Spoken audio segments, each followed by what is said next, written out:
Today, we're talking the top 10 hidden gems on Netflix. That's movies most people missed. This list includes Orgies, Truffle Pigs, Planes, Paper Tigers, Popstars, plus a bonus recommendation that's better than the new John Wick flick. Thanks to ZocDoc for sponsoring this video, but let's get started with my bottom pick, which is a weird Mel Gibson movie I only recommend for adventurous viewers. It's titled On the Line. Now, in this movie, Mel Gibson plays a shock jock, a radio show host. He and other members of his crew just love pranking each other. But in this movie, one of the pranks kind of goes haywire, and the movie actually ends up being a pretty intense thriller. But keep in mind, as I said, this is only for adventurous viewers. This is a strange movie that's honestly gonna piss some people off if you get all the way to the end. Other people, you're absolutely gonna love how kind of ridiculous and fun the movie ends up being. And if you've ever seen any of those old movies or shows where, you know, it's like, I'm not sure which one to shoot. How do I know which one is the real dad? We never switched. Wait, we don't even look the same. All right, when's my birthday? Ah, crap. February 8th. There's a lot of that energy in this movie. Like, a lot. And it's one I went back and forth on. I really loved elements of it. Other times I felt it to be kind of tiresome. By the end, though, I appreciated what they pulled off with On the Line. Now, it's unusual for me to have this many funny movies on this list, but most of them are pretty unique selections, including my next pick, titled The Paper Tigers. This is one for martial arts fans. I mean, if you're really into martial arts movies, this is just an excellent comedy. You're gonna get all the humor. It's kind of like This is Spinal Tap for martial arts, but a very different tone. Like, this actually has like a story and a structure to it. But I would honestly say I think anyone involved with martial arts would get a kick out of the humor in this movie. If you're not already into it, I'm not sure this movie really offers enough. I mean, like, the story is good, it is interesting, but I do think a lot of the humor will be lost on you. Where can we find this guy? Okay, go. I know, hold on. What are you doing at 3 points? Just you it.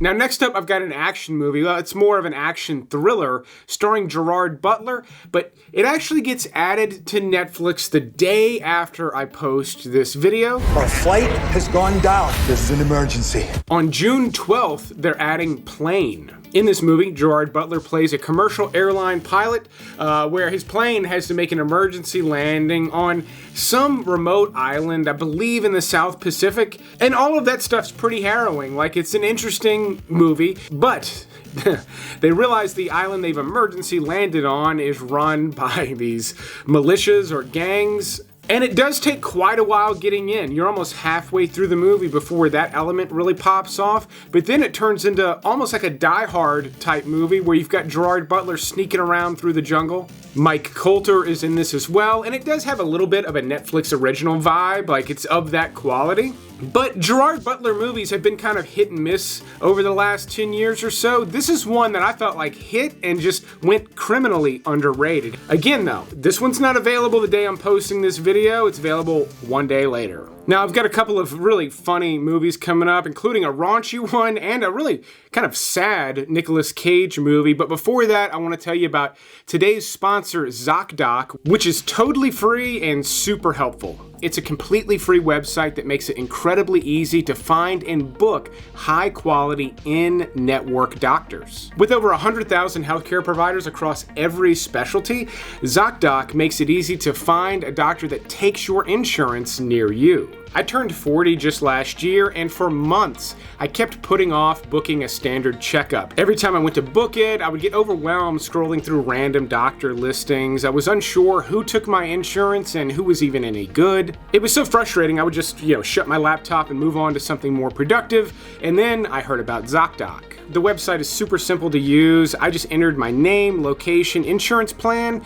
and immediately had a long list of in-network doctors in my area. I was even able able to sort them based on distance to find one close to home. And I was actually able to book an appointment the same day. I actually called my insurance just to confirm that they did take it. They did. I went. I had a fabulous in and out checkup experience. The doctor was great. The office environment was fantastic. They answered all the questions I had, did a little extra I asked for, and I was back in my car very quickly. It was an amazing doctor experience. And I think that's because ZocDoc has extensive verified patient reviews. I found that to be the most helpful element.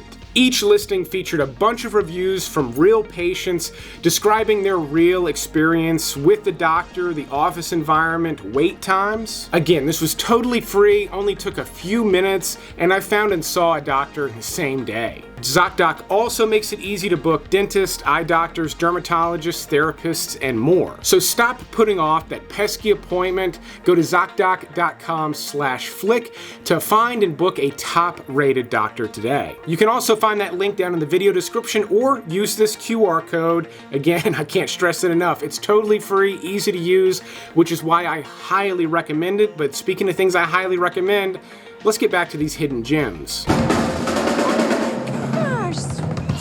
Immediately I said, man, this guy right here, he's gonna make it big. I mentioned this is Spinal Tap. The next one on this list is kind of the pop version of that. It's titled Popstar. This stars Andy Samberg and is from the Lonely Island guys. If you've been into any of their music over the years, this is the Lonely Island movie, or at least it's the closest thing you can get to it. But honestly, anyone who loves music mockumentaries, this is a fantastic one.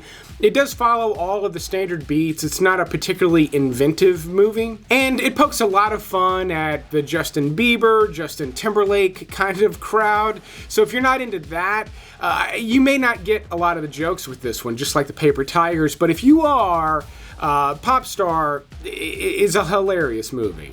You know, it takes a village to make me look dope. But one that I think almost any adults watching could get behind. There's got to be a better way to say that. But next up, we've got a good old-fashioned orgy.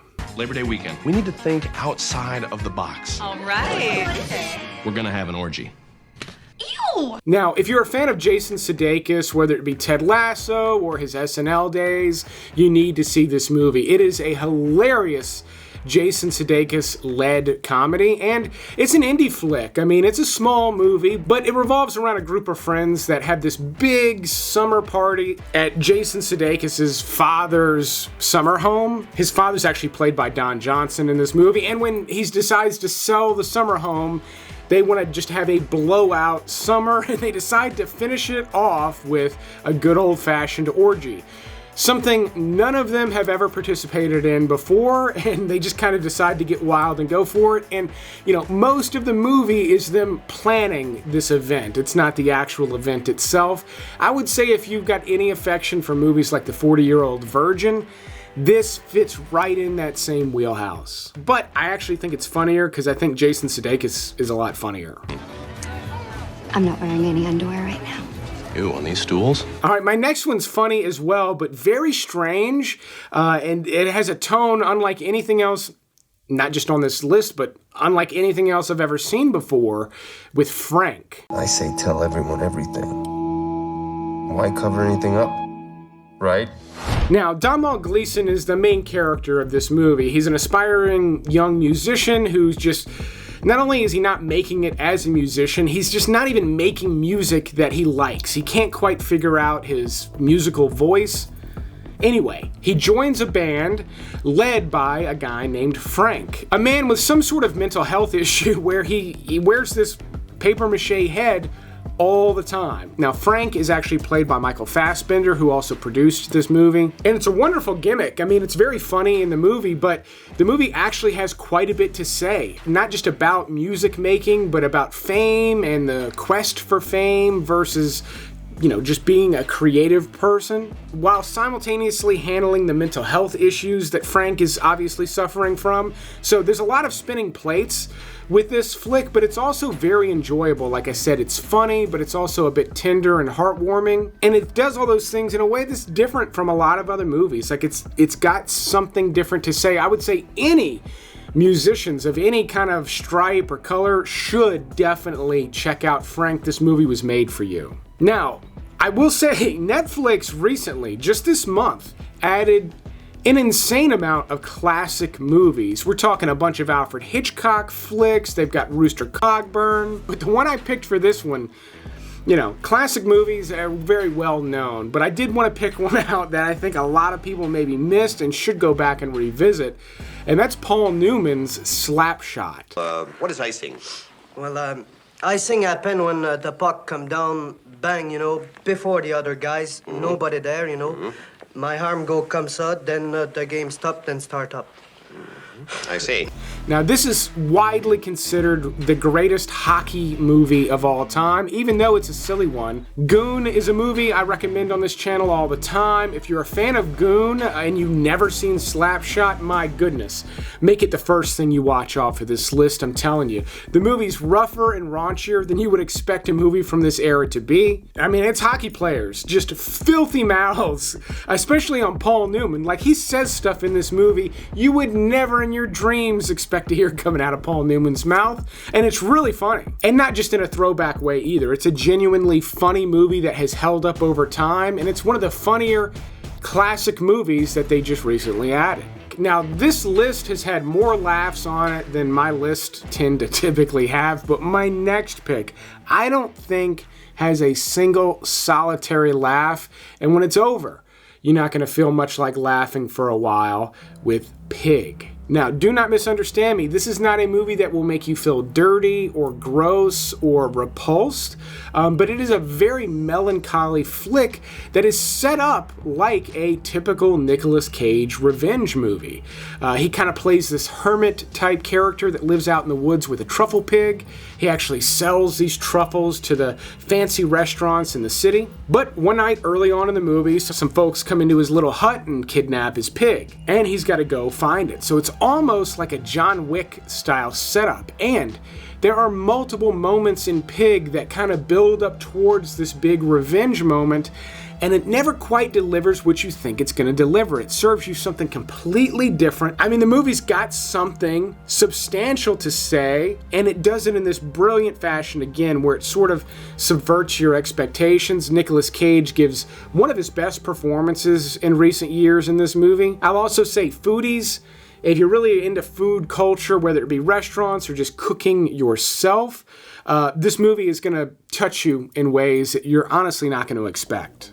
All right, before my top two, I want to give you a quick recommendation. It's a movie that has topped lists on this channel multiple times. It's a fantastic hidden gem.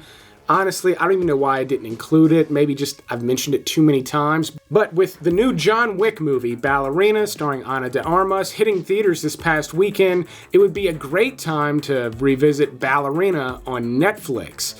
This is a South Korean action flick that I thought was totally badass. I mean, movies about a female assassin who's super skilled, you know, John Wick style female assassin movies are kind of a dime a dozen. There's a lot of them suck. This one, I loved. It had an amazing aesthetic to it. I thought the story was fantastic. The villain was a bit over the top in the best way possible. And the little petite woman in this movie has some believable fight sequences in this. I mean, she's really got to take people on one at a time. And I don't know, this movie worked for me. I highly recommend it. But let's move on to my number two pick, which is another kind of a throwback, but this one's from the 80s. And it's one of my favorite road movies of all time, Midnight Run. Now, this flick has a cult following. I'm sure there's a lot of people watching that love it and have watched it and can quote it. But if you've never seen it, my goodness, is this a banger. Robert De Niro plays a bounty hunter tasked with bringing in this white-collar criminal played by Charles Grodin. And when Charles Grodin just refuses to get on a plane, which that scene alone is just fantastic, they've got to go on a cross-country trip.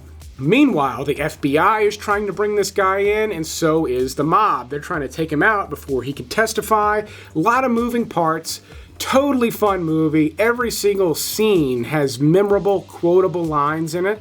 Something you just don't get with a lot of modern day movies, or at least it doesn't seem like it. But Midnight Run is just a real gem that is exciting from beginning to end. It's funny from beginning to end and has, again, just a lot of memorable moments in it. I love this flick. And then we will end this list full of a lot of fun, funny movies with another kind of downer of a flick, but just one of the best indie movies currently available on Netflix, The Place Beyond the Pines. In this movie, Ryan Gosling plays a bank robber, and this was not long after his role in Drive, where he also was a getaway driver. In this one, though, he begins robbing banks in this movie because he's got a baby mama, played by Eva Mendes, his actual baby mama. So The Place Beyond the Pines has a very raw, real feeling to it. And what's so amazing about this movie is the Ryan Gosling story is just a third of it. This movie actually tells you 3 different stories and 3 different chapters about 3 different men. All the stories are connected, and not in a way where they have to be pulled together and they're connected beautifully in almost a seamless, continuous timeline. It does have kind of a slow, melodic pace to it. If you can get into the performances and the cinematography and all that, then the movie is just a stunner from beginning to end. Here's a quick recap of the list, along with where else you can stream them around the world. If you got some movie recommendations from me, definitely leave me a like. It does help the channel, and so does subscribing. I like to make sure my subscribers never run out of good movies to watch again. Don't forget to check out the ZocDoc link down in the video description. Again, it's totally free, super easy to use, but I will keep making these videos as long as y'all keep watching them. Thanks for watching this Netflix list, and you will see me on the next one.